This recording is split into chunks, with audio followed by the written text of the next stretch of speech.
d'honneur. Elle a été conçue pour nous souvenir du sacrifice immense que l'armée française a consenti durant la Première Guerre mondiale pour défendre la France. Les quelques 1 400 000 soldats tués au combat constituèrent le prix à payer pour défendre chaque arpent de terre de notre pays et parvenir ainsi à la victoire. À ces morts, il faut ajouter tous ceux de la Seconde Guerre mondiale, ceux des guerres d'Indochine, d'Algérie et enfin ceux des opérations extérieures. Par leur mort, ces soldats nous permettent, aujourd'hui encore, de vivre dans un pays libre.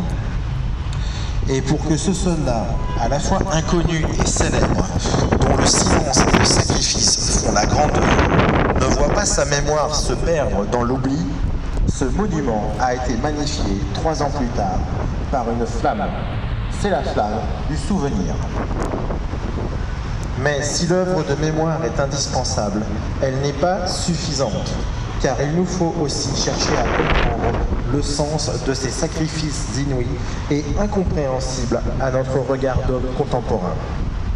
Car le prix des combats fut à l'époque et reste encore aujourd'hui supporté par l'ensemble de la nation française, avec ses destructions, son cortège de blessés, ses veuves de guerre et ses orphelins qui portèrent et continuent de porter le prix de la victoire dans leur cœur, leur corps et leur âme. Afin que nous comprenions qu'aucune souffrance n'est vaine quand le but est compris et partagé par tout un peuple, cette flamme a dépassé le symbole de la fraternité d'armes pour devenir désormais la flamme de la nation. Mais la vie nous apprend que rien n'est jamais acquis définitivement et que vivre librement dans un pays en paix se mérite chaque jour. Chacun de nous doit donc être conscient qu'en rendant hommage aux soldats inconnus, il rend hommage à ceux qui ont servi la France, qui ont bâti et défendu la nation, qui ont payé le prix du sang et des larmes et qui, aujourd'hui, nous servent d'exemple. Aussi, chacun de nous, en venant honorer le soldat inconnu, doit-il s'engager personnellement à servir son pays, ne serait-ce qu'en faisant son devoir d'État partout où il se trouvera. L'avenir de notre pays est à ce prix. C'est la flamme de l'espérance. Ce soir, participeront à la cérémonie l'association Banakongo Dia Tontila, l'association Ingeta Bonsoni, l'association Vuvamo et l'association Résistants Combattants du Congo. La sécurité du site sera assurée dans le cadre de l'opération Sentinelle par le 21e RIMA de Fréjus et un détachement de la préfecture de police affecté à la protection des monuments nationaux. Les sonneries réglementaires sont interprétées par un tambour éclairant de la garde républicaine.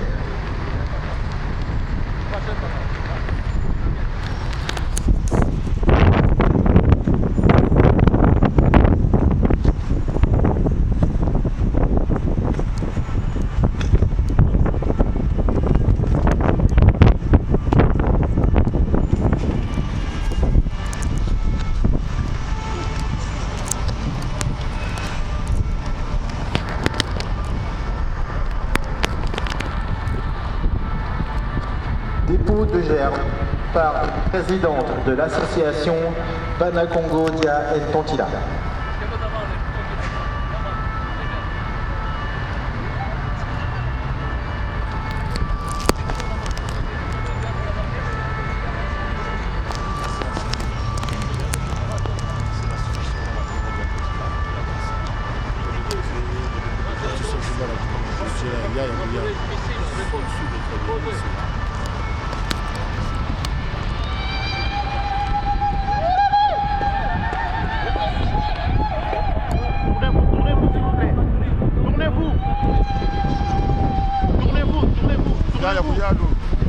On est parti dans ces villes. C'est bon.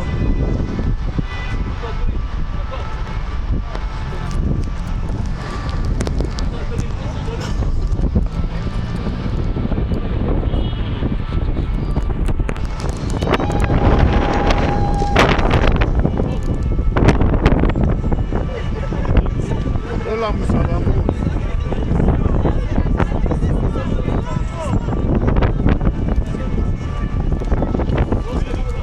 Dépôt de gerbe par le président de l'association Inketa Bonzomi.